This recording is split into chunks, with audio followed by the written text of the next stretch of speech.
Risma, saya Cerin, Saya Rin, saya Delon, saya Carlos. saya Tia, saya Preti. Silakan menyaksikan video kami.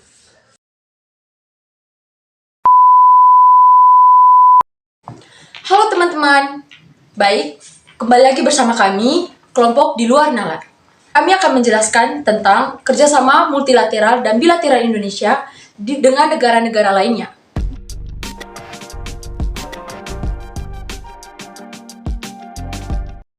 Di sini saya akan menjelaskan terkait apa itu kerjasama bilateral dan apa itu kerjasama multilateral. Nah, sebelum itu kita harus tahu dulu apa itu yang dimaksud dengan kerjasama antar negara. Nah, istilah kerjasama itu sudah sering kali kita dengar, bahkan dalam kehidupan kita sehari-hari. Namun di sini agak berbeda antara kerjasama antar negara. Berarti di dalam kerjasama ini melibatkan beberapa negara. Nah, tentunya Indonesia juga tidak luput dari hal itu, teman-teman. Nah, kira-kira di sini pasti yang menjadi pertanyaan dari teman-teman semuanya bahwa faktor-faktor apa yang mempengaruhi kerjasama antar negara ini secara keseluruhan. Karena di sini teman-teman bukan hanya Indonesia yang menjalin kerjasama, tapi banyak negara. Nah, yang pertama hal yang mendorong terjadinya kerjasama antar negara ini yaitu perbedaan sumber daya alam. Setiap negara pasti menghasilkan sumber daya alam yang berbeda-beda. Contohnya, kerjasama yang dibangun oleh Indonesia dan juga Thailand. Nah, seperti yang kita tahu bahwa Thailand itu merupakan lumbung padi di seluruh negara. Nah, maka dari situ ketika misalnya Indonesia ini mengalami krisis di bidang pertanian itu yang berkaitan dengan penghasilan padi tersebut, nah Indonesia kan bekerja sama dengan Thailand sehingga apa? Di saat mereka mengalami krisis makanan pokok berupa beras, mereka bisa meminta ketersediaan barang itu di Thailand. Nah, kemudian yang menjadi faktor pendorong yang lainnya yaitu perbedaan iklim dan kesuburan tanah. Nah, ini masih berkaitan dengan hal yang pertama tadi yaitu perbedaan sumber daya alam. Nah, sumber daya alam juga itu subur tergantung dengan kesuburan tanah di setiap negara dan setiap negara memiliki tingkat kesuburan tanah yang berbeda-beda. Nah, yang ketiga yaitu perbedaan ilmu pengetahuan dan teknologi. Di setiap negara itu memiliki pengetahuan yang berbeda-beda. Ada negara yang sudah maju dan bahkan ada negara yang masih berkembang. Teknologinya pun begitu. Nah, seperti yang kita tahu bahwa negara yang sangat maju sekarang ini yaitu Amerika Serikat dengan teknologinya yang sangat canggih. Nah, maka dari itu negara-negara yang masih kekurangan di bidang teknologi tersebut membangun kerjasama dengan negara-negara yang teknologinya sudah maju. Nah, yang keempat yaitu perbedaan ideologi. Itu juga yang menjadi dasar untuk setiap negara itu membangun kerjasama. Kemudian ada terbatasnya kemampuan negara dalam memproduksi barang dan jasa. Nah, setiap produk memproduksi barang dan jasa, pastinya setiap negara itu juga berbeda-beda. Sehingga apa? Mereka tetap membangun kerjasama dengan negara-negara lain. Nah, kemudian ada tuntutan era globalisasi. Seperti yang kita tahu bahwa globalisasi ini mengandung arti global, yaitu secara mendunia. Berarti tidak hanya satu atau dua negara saja, tetapi di seluruh dunia dan di setiap negara. Kemudian, keinginan memperoleh keuntungan dan meningkatkan pendapatan negara. Dengan membangun kerjasama dengan negara-negara lain, maka kita sudah memiliki setiap negara berarti punya kemauan untuk meningkatkan pendapatan dan memperoleh keuntungan dari setiap kerjasama yang diperoleh. Nah, dengan melakukan adanya ekspor dan impor. Nah, kerjasama antar negara ini akibatnya ada kesamaan juga, yaitu karena ada kesamaan sumber daya alam, kesamaan keadaan wilayah, kesamaan ideologi, kesamaan agama. Nah, kira-kira setelah kita mengetahui apa faktor-faktor dari kerjasama antar negara ini, kemudian kita akan mencari tahu tujuan kerjasama antar negara ini. Nah, yang pertama itu meningkatkan ekspor dan impor. Kedua, mempercepat pembangunan nasional. Yang ketiga, membebaskan negara dari keterbelakangan ekonomi, sehingga negara-negara yang memiliki ekonomi terbelakang dapat dibantu dengan adanya kerjasama antar negara-negara. Kemudian, mempererat jalinan persahabatan antar negara. Dari negara yang tidak tahu seluk-beluk dari satu negara ini menjadi tahu karena membangun kerjasama. Kemudian, memelihara perdamaian dunia, seperti yang sedang terjadi di Ukraina dan Rusia. Setiap negara bekerja sama bagaimana mengatasi masalah yang terjadi di Ukraina dan Rusia sekarang ini. Dan bukan hanya itu saja, setiap apapun masalah yang dihadapi setiap negara, pasti setiap negara yang bekerja sama dengan mereka sama-sama mencari solusi untuk menyelesaikan problem yang terjadi di negara-negara yang sedang bermasalah tersebut. Nah, kemudian seperti yang sudah saya jelaskan di awal bahwa tadi kerjasama itu ada multilateral dan bilateral. Nah, multi berarti dari kata multi berarti banyak negara. Berarti misalnya Indonesia bekerja sama dengan negara-negara lain seperti yang terjadi di G20. Terlebih khusus yang baru-baru saja terjadi, yang baru-baru saja diadakan di Bali. Kemudian ada juga kerjasama bilateral antara satu negara dengan satu negara lagi, yaitu seperti kerjasama antara Arab Saudi dan juga Indonesia, di mana di situ terjadi ekspor impor terkait dengan ketersediaan minyak. Nah, dan masih banyak lagi kerjasama bilateral dan multilateral yang terjadi di setiap negara. Dan berkaitan dengan hal ini, kerjasama multilateral dan bilateral akan dijelaskan oleh teman-teman saya melalui dialog yang akan mereka lakukan. Mohon teman-teman menyimak dialog mereka dengan baik.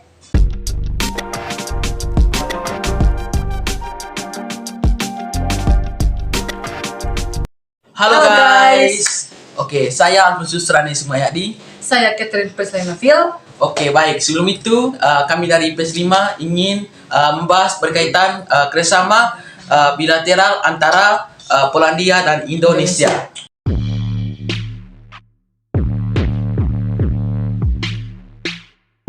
Seperti yang saya tahu, Cece, ini bendera Indonesia sama dengan bendera Polandia itu hampir sama persis. Hanya penempatan warnanya yang berbeda. Kalau Indonesia itu merah putih, sedangkan Polandia itu putih merah. Oh, tapi menurut teman-teman Rain, apakah itu sebagai salah satu faktor kerjasama bilateral yang terbangun dari Indonesia dan Polandia? Kalau menurut saya bukan dari segitunya. Ada lagi dari segi yang lain atau faktor-faktor yang lainnya. Oh, berarti sama seperti berita yang kita baca tadi kan, ada bangun kerjasama antara Indonesia dan Polandia. Itu kan kalau dari beritanya itu seperti mereka itu memiliki kesamaan selain karena sama-sama memiliki bendera yang hampir sama warnanya. Tapi juga mereka itu memiliki kerjasama di bidang pertanian. Di mana kan Polandia ini mengutamakan dia punya faktor ekonomi itu di sektor pertaniannya. Ya, nah, Indonesia juga sama dengan Indonesia. Tapi hanya bedanya di sini kan kalau di Uni Eropa ya kan Polandia yang memegang pertama itu sektor pertaniannya. Tapi kalau Indonesia tuh masih dalam proses mengembangkan supaya bisa memenuhi kebutuhan dalam negerinya dengan itu melalui sektor perekonomian itu tadi tau. Tapi kalau menurut saya pribadi juga ini kerjasama ini kan saling menguntungkan tuh. Mereka dua sama-sama saling menguntungkan karena di mana pada saat ini kan ekonomi Uni Eropa kak dalam kurun beberapa waktu tahun lalu 2019 terutama kan masih kurang lah. Oke teman Cece, kalau untuk dibayang kerjasamanya, bagaimana kerjasama antara Polandia dan Indonesia nih? Yang seperti bagaimana? Karena kan di sini tadi ini Polandia memfokuskan dirinya kepada sektor pertanian. Jadi bagaimana itu? Berlangsung kerjasamanya. Kan mereka sama Indonesia dan Polandia kan sama-sama mendepankan sektor pertanian dalam perekonomiannya, sehingga pada saat melakukan kerjasama ini Indonesia pada saat ini kan masih proses untuk mengembangkan dia punya perekonomian supaya bisa memenuhi kebutuhan warga negara dalam Indonesia ini. Tapi sedangkan Polandia juga kan membutuhkan bantuan dari negara lain di saat dia sekarang juga belum terlalu kuat dalam sektor perekonomiannya, makanya dia mencari negara yang bisa membantu dia dalam faktor yang sama dalam sama-sama memperkembangkan dalam faktor perekonomiannya ini, sehingga Polandia pun mengambillah meminta menjalin kerjasama dengan Indonesia supaya bisa membangun sama-sama ekonomi dalam sektor pertanian ini supaya membantu mereka punya perekonomian di negara masing-masing. Begitu teman-teman. Oh, oke. Berarti antara Indonesia dan Polandia nih saling berkaitan nih? Iya, saling berkaitan. Bukan saling berkaitan maksudnya. Saling berhubungan lah ya. Masa belum saling sih. Dan juga saling apa? Yang lebih apanya saling memenuhi kebutuhan. Iya, saling menguntungkan lah mereka duanya. Nah, terus kan berkaitan dengan kerjasama bilateral ini tadi kan, ini kan sebagai salah satu keuntungan adanya kerjasama bilateral toh, di mana saat kita kesusahan kita bisa bekerjasama dengan negara lain. Dari teman Rain, tadi kan kita sudah membahas apa keuntungan dari kerjasama antara Polandia dan Indonesia. Selanjutnya, menurut teman Rain ini adanya bilateral menguntungkan atau tidak untuk setiap negara? Yang pastinya menguntungkan karena seperti yang kita lihat dari Polandia dan Indonesia ini saling berkaitan atau mereka kerjasama untuk saling membutuhkan perekonomian, saling untuk memenuhi kebutuhannya masing-masing. Oh iya, Misalnya di Polandia tidak ini, di Indonesia ada. ada. Kalau Indonesia tidak ini, Polandia ada. Ada. Oh iya.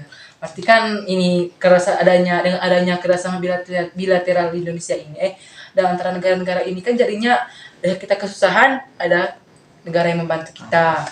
Di saat kita ingin menciptakan sesuatu atau ingin mengekspor atau mengimpor supaya membantu kita punya perekonomian, ada negara yang mau bekerjasama dengan kita, sehingga kan tidak susah dalam perekonomian, saling membantu ini.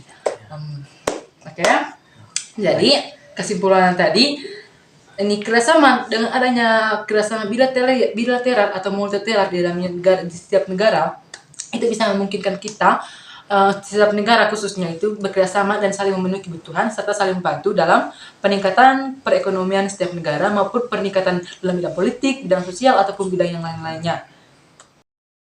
Hai teman-teman, perkenalkan nama lengkap saya Carlos Kavam, kelas 12 IPS 5, dan teman saya Teresia Dolfare Sarmiento dari kelas 12 IPS 5. Kami dari kelompok 1 Di luar nalar. Ini kami akan membahas kerjasama bilateral antara kedua negara. Pada kerjasama bilateral kedua negara ini, kami akan membahas tentang kerjasama antara negara Timor Leste dan negara Indonesia.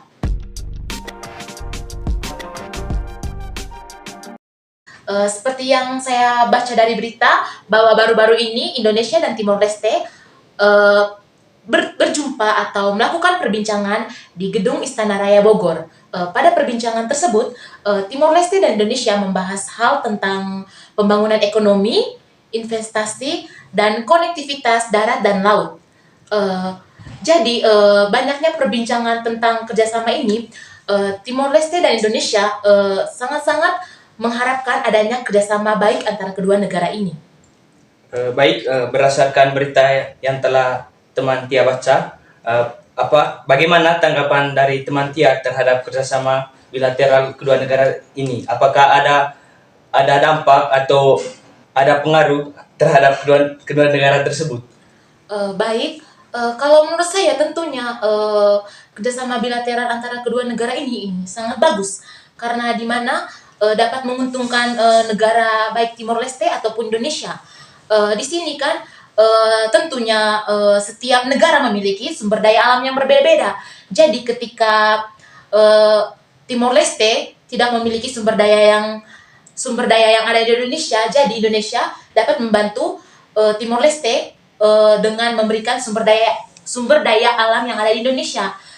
Tentunya juga itu sangat membawa dampak yang sangat-sangat positif, di mana itu juga dapat memberi pengaruh baik dalam peningkatan sumber daya alam di kedua negara tersebut. Kalau untuk teman Carlos, kan tadi ini sudah ada kerjasama kedua negara ini. Lalu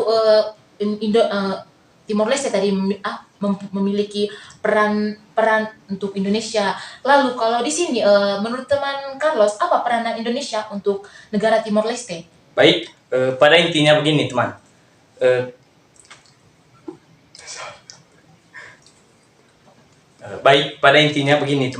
Indonesia itu harus lebih fokus pada pembangunan, terutama terhadap kapasitas sumber daya manusia. Sabar. Oke, baik. Pada intinya begini teman-teman. Indonesia itu harus lebih fokus pada pembangunan, terutama terhadap kapasitas sumber daya manusia.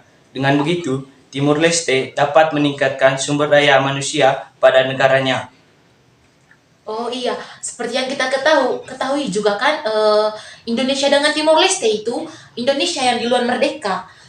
Jadi Indonesia itu lebih banyak pengalaman dibandingkan dari Timor Leste. Dan di sini juga kan seperti yang kita ketahui, selama beberapa tahun terakhir Timor Leste itu mengalami peperangan yang sangat misterius. Jadi itu pasti membawa dampak bagi kehidupan manusia di Timor Leste. Karena tentunya setiap negara itu mempunyai sumber daya manusia yang berbeda-beda. Iya, baik. Jadi Kak, Kalau kan sumber daya manusia berbeda-beda, jadi di sini adanya sumber daya manusia yang lebih baik di Indonesia itu dapat meningkatkan atau membangun sumber daya manusia di Timor Leste itu supaya lebih baik lagi dan lebih tinggi lagi. Jadi kesimpulannya di sini teman Carlos, kalau ini kerjasama bilateral ini nih sangat menguntungkan untuk kedua negara tersebut. Apalagi ini kan Timor Leste dengan Indonesia ini tidak jauh lah. Maksudnya ini masih negara tetangga yang tentunya di sini juga untuk mengikat tali persaudaraan atau kita bilang lebih meningkatkan rasa kepedulian kita terhadap negara tetangga. Kalau untuk teman Carlos masih ada penyampaian tentang Timor Leste dan Indonesia? Kalau dari saya mungkin itu saja. Oh ya, baik. Oke teman-teman, sekian pembahasan tentang kerjasama bilateral dari Timor Leste dan Indonesia. Atas perhatian dari teman-teman semua, kami mengucapkan terima kasih. Halo teman-teman, Perkenalkan, nama saya Patrice Ramajai dan teman saya. Agnesa Febriana Risma Kowot. Nah, pada video kali ini kami berdua akan menjelaskan tentang kerjasama multilateral yang telah dilakukan oleh Indonesia. Teman-teman tahu tidak, pada 2022 Indonesia terpilih menjadi presiden atau tuan rumah dari G20. Wah, ini menjadi hal yang paling besar dan banyak manfaatnya bagi Indonesia. Menurut teman Risma, sebelum teman Risma menjelaskan berkaitan dengan dilaksananya G20 di Bali itu, apa sebenarnya itu G20? G20 itu adalah forum kerjasama multilateral yang terdiri dari 19 negara utama.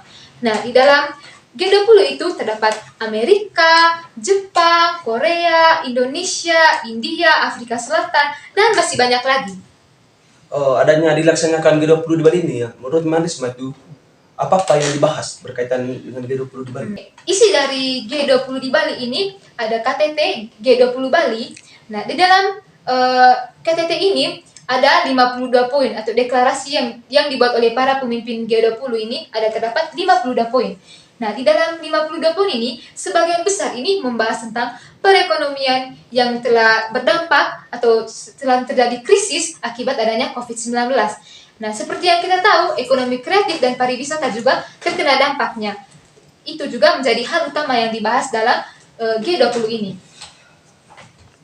Menurut teman Delon, apa tanggapan teman Delon yang sudah kita bahas dari tadi ini? Bagaimana tanggapan teman Delon? Apakah ada keuntungan yang dirasakan Indonesia menjadi presiden dan tuan rumah dari G20 ini? Menurut tanggapan saya itu, adanya dilaksanakan G20 di Bali ini memberi dampak positif bagi Indonesia. Di antaranya itu, pariwisata di Indonesia itu makin dikenal di mata dunia. Di sini juga makin dikenalnya pariwisata Indonesia itu meningkatkan devisa negara. Iya, saya setuju sekali dengan tanggapannya teman Delon. Ya, kenapa? Menurut saya, kenapa menaikkan devisa negara?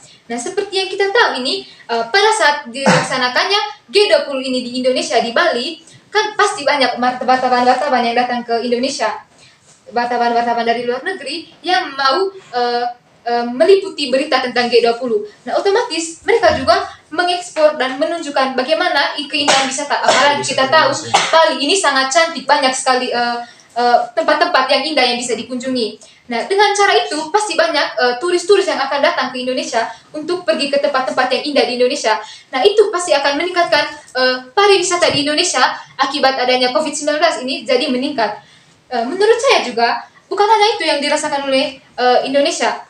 Ada dampak-dampakan positif lagi. Bagaimana Indonesia ini bisa mendapatkan pengakuan dari negara-negara lain bahwa Indonesia ini mampu menjadi presiden dan mampu untuk mengurus masalah-masalah yang terjadi di luar di dunia dan bisa bekerja sama dengan dunia negara-negara lain, maksud saya. Nah, bagaimana juga Indonesia ini menjadi satu-satunya negara yang termasuk ASEAN yang masuk juga dalam G20. Wah, ini juga menunjukkan bagaimana realitas dan bagaimana relasi dan bagaimana ekonomi Indonesia ini juga berdampak bagi dunia dan bagaimana Indonesia ini juga pengaruh Indonesia ini dalam kerjasama dengan dunia-dunia itu sangat besar. Itu juga salah satu menurut saya keuntungan yang Indonesia dapat. Bagaimana mereka punya popularitas dan mereka punya ekonomi juga bisa meningkat dengan adanya G20 ini. Nah, dari kesimpulan yang bisa kita juga dapat juga bahwa seperti yang kita tahu, tema dari G20 itu adalah recover together, recover stronger, di mana Indonesia mau Wait ya. di mana tema yang diambil oleh Indonesia di dalam G20 ini yang terjadi di Bali yaitu adalah recover together, recover stronger. Di mana di sini Indonesia mengajak seluruh dunia, seluruh negara yang masuk dalam G20 ini untuk saling membahu, saling mendukung untuk memulihkan ekonomi dan mempercepat pertumbuhan yang lebih lagi dan berkelanjutan. Intinya adanya G20 ini memberi dampak positif bagi Indonesia maupun dunia. Iya, betul sekali. Nah, teman-teman, itu saja pembahasan dari kami berdua. Semoga bisa dipahami dan bisa menjadi pengetahuan baru bagi semua orang.